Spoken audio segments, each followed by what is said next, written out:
Hey, guess who? Who am I? I'm not even going to say it this time because I say it all the time. I say hello.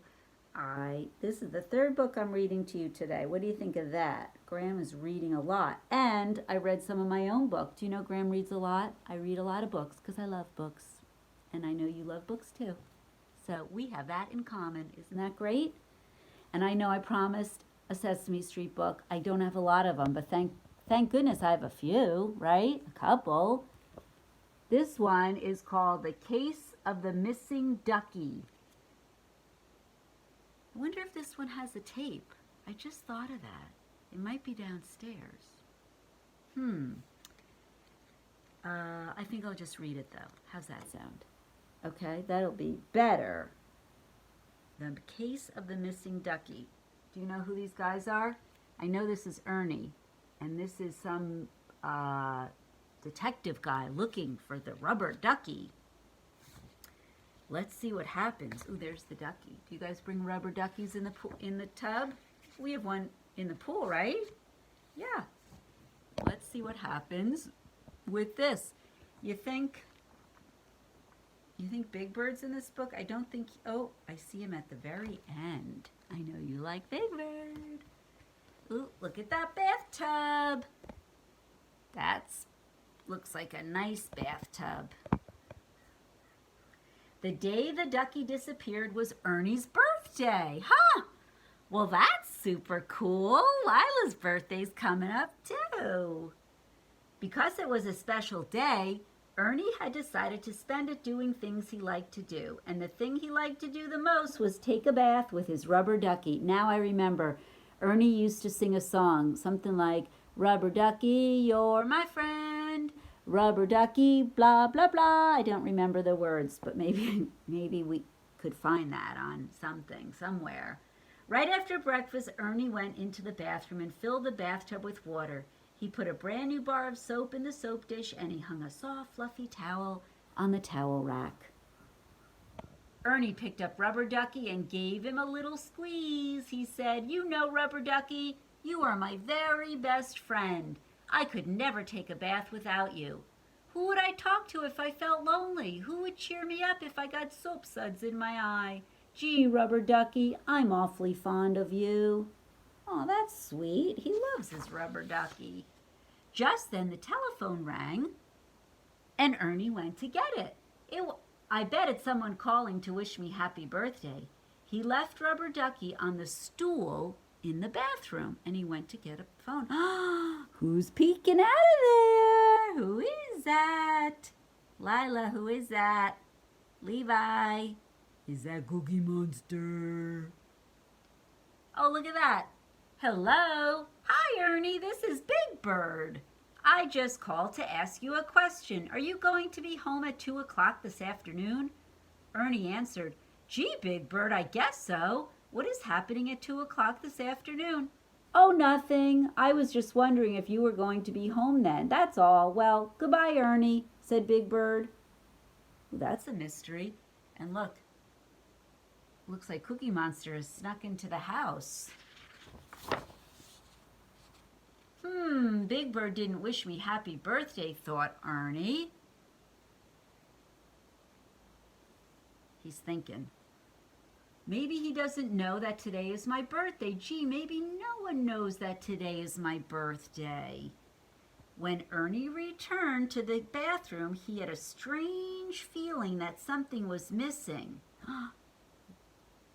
Did you see that picture? Uh-oh. What did Cookie Monster do? Cookie, he took the rubber ducky.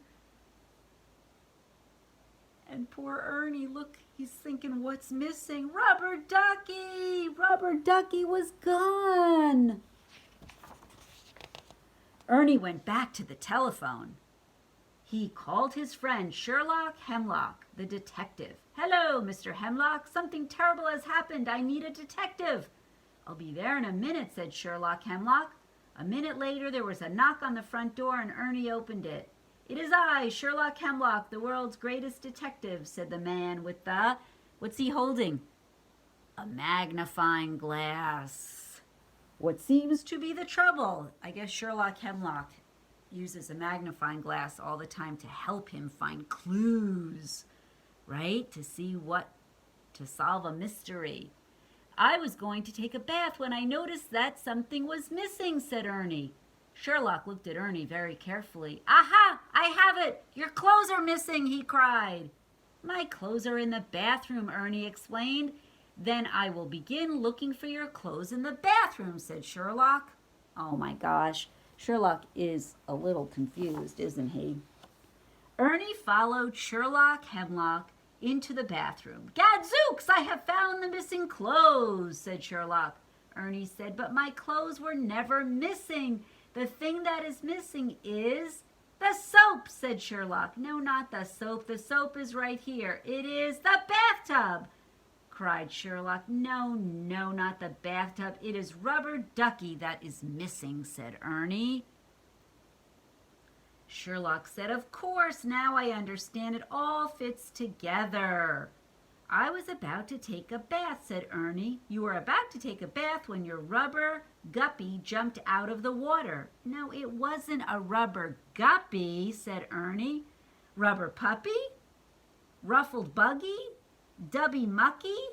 Said Sherlock in a puzzled sort of way. Those are some silly words, aren't they? Rubber puppy, ruffled buggy, rubby dubby mubby schmubby. That is silly nonsense.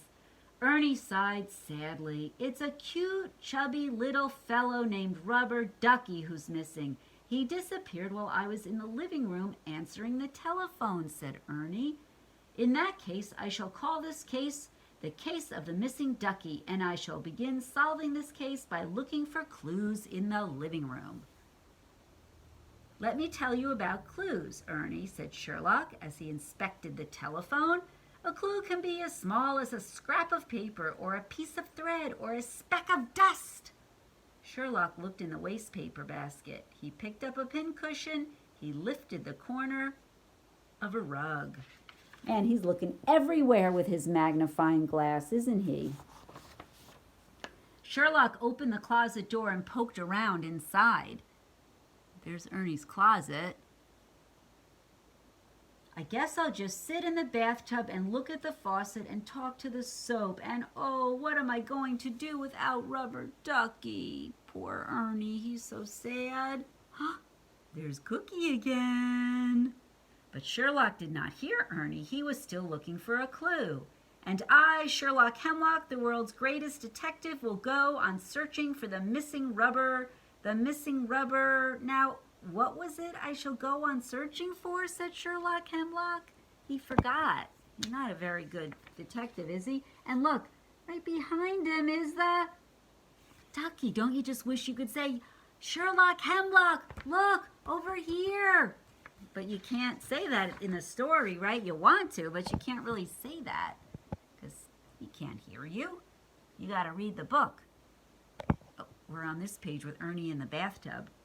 10 minutes later, Ernie was still sitting in the bathtub staring at the faucet and feeling very sad because there's nothing sadder than being sad on your birthday when Sherlock popped in carrying a big box full of rubber bands. The case of the missing rubber bands is solved, said Sherlock. Gee, Mr. Hemlock, that's Bert's rubber band collection. His rubber band collection isn't missing, said Ernie. As Ernie was drying off, Sherlock stuck his head into the bathroom again. Here it is, the missing rubber plant. That's Bert's rubber plant. I didn't lose a rubber plant. What did he lose again? A rubber ducky. He was just putting on his shirt when Sherlock appeared again. Sherlock's arms were full. I, Sherlock Hemlock, have found the missing rubber ball, the missing rubber raft, the missing rubber glove, and the missing rubber stamp. I am sorry, Mr. Hemlock, but none of those things are missing. Just then, Bert came into the bathroom. There's Bert. He said, Hey, Ern, have you seen my rubber stamp, my rubber glove, my rubber raft, my rubber ball, my rubber plant, and my rubber bands? They're all missing. Everything is here in the bathroom, Bert. Everything except Rubber Ducky, said Ernie. Egad, don't tell me Rubber Ducky is missing too, said Sherlock. This is so silly. This is a silly book, right? It's meant to be silly, and you go, it's so silly, and you want to just laugh because it's so silly. Sherlock Hemlock does not really know what he's doing. Oh, look who's in the kitchen. Finally, he decided to stop searching for clues in Bert's room and went into the kitchen. Gadzooks, he cried as he examined the wall. Green fingerprints, pink fingerprints, yellow fingerprints. This can only mean one thing. Some green, pink, and yellow monsters stole Rubber Ducky. Sherlock decided to hide in the living room closet and wait for the green, pink, and yellow monsters to return. What are those green, pink, and yellow things? It looks like Cookie Monster made different colors of icing and it got on the wall. There's your friend, Levi. Who's that? Big Bird. Do you remember what this guy's called? Oscar the Grouch. He's a grumpy guy. And there's Grover. And there's the Count. And I don't remember her name. And is that Gonzo? I'm not sure. You could tell me. At 2 o'clock in the afternoon, the doorbell rang and Ernie went to see who was there. Everybody was there.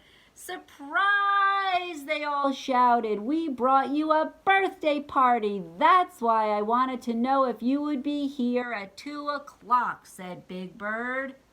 Oh, that's so nice. It was a wonderful birthday party. There were presents and big fat balloons, green balloons, pink balloons, and yellow balloons. Zounds, cried Sherlock as he opened the door and walked right into a bunch of balloons. I have found the green, pink, and yellow monsters. No, Mr. Hemlock, those are balloons for Ernie's birthday party, said Big Bird. Aha, I have it. These are balloons for Ernie's birthday party, said Sherlock. If only Rubber Ducky could be here. He likes birthday parties too, said Ernie. Don't worry, Ernest. I, Sherlock Hemlock, will soon solve the case of the missing Rubber Ducky. But first, I must solve the case of the missing cake. If this is a birthday party, where is the birthday cake? Where do you think the birthday cake is? And do you have any guesses where Rubber Ducky is? Can you remember that Cookie Monster had Rubber Ducky and Cookie Monster was making a cake? Where do you think Rubber Ducky is? Any guesses? I have a guess. Look! There's Rubber Ducky as a decoration on top of the cake. The kitchen door opened and Cookie Monster came out carrying a big birthday cake covered with green and pink and yellow frosting. And right in the middle sat Rubber Ducky. Am I glad to see you? Happy birthday, Ernie, said everyone. Me borrow Rubber Ducky for birthday cake, said Cookie Monster. Aha, cried Sherlock, I have it. Cookie Monster borrowed Rubber Ducky for the birthday cake. I, Sherlock Hemlock, have solved yet another cake. I mean case. That is silly. And there they all are sitting at the table having a birthday party and birthday cake, and Ernie's happy because there's his Rubber Ducky. And this book just ends. There's no, usually there's a page and an empty back cover, but that book doesn't have it. We just find out all this fun stuff about different books and how they're put together and how an author writes them. So that was The Case of the Missing Rubber Ducky. Fun, fun, fun. I don't know if I have any more Sesame Street books that I can read. Some of them have so many words and not a lot of pictures. But anyway, love you guys.